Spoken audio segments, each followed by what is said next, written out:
Hello, my name is Emike Oyemade, and I'm so super excited to bring you my devotion for today.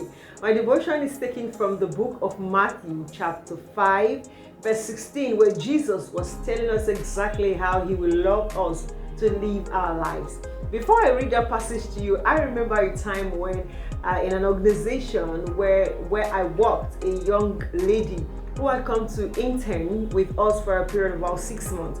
Now, when she was about to leave, you should see how all of us were, behaving like she shouldn't leave, she should remain with us. In fact, I remember now that the executive director then asked her if she could come back to work with us once she was done with her program.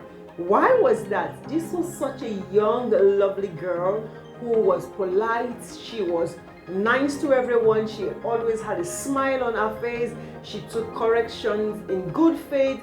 She was just that kind of person you would love to be with. And she left us with such a memory that you can actually be with someone for a short time and leave a great impression in their lives. That's what Jesus wants us to do. And in the passage where I'm going to read to you right now from Matthew chapter 5, verse 16. Now, other translations says, "Let your light so shine before men that they may see your good work and glorify your Father who is in heaven." But I prefer this Message translation because it's explicit and interesting. It says, "Now that I have put you on a hilltop, on a light stand, shine. Keep open house. Be generous with your lives. By opening up to others, you will prompt people to open up with God, this generous Father in heaven." I believe that Jesus wants us to display the life of the Father.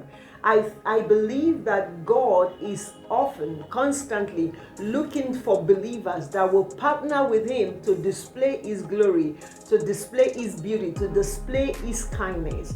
And it often comes to us seeking expression through us.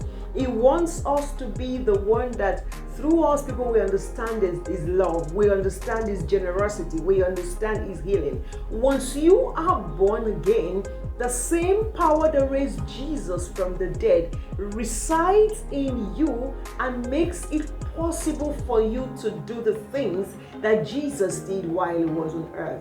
Now, I titled this devotion, "Will You Be Missed?" In that office where you are, in that home where you are, in that compound, that street, that association, the minute you take your bag and you are leaving, would they say, "Oh, stay with us a little longer," or would they say, "Good riddance to bad rubbish"? You should think about it. Whatever we do, let's not carry on like it doesn't matter. The way we behave, let's not carry on like it doesn't matter. Some people find it hard to believe in God because of the attitude of another believer.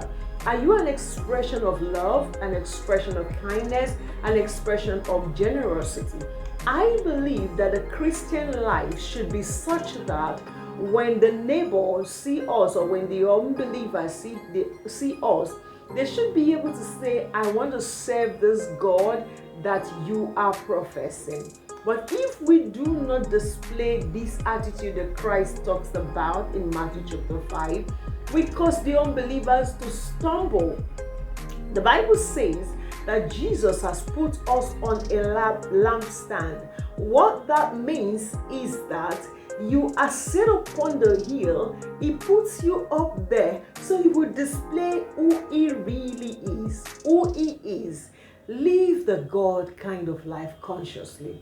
I am not saying that these things are easy, but do you know that He has made His grace sufficient that you would be able to live the way He wants you to?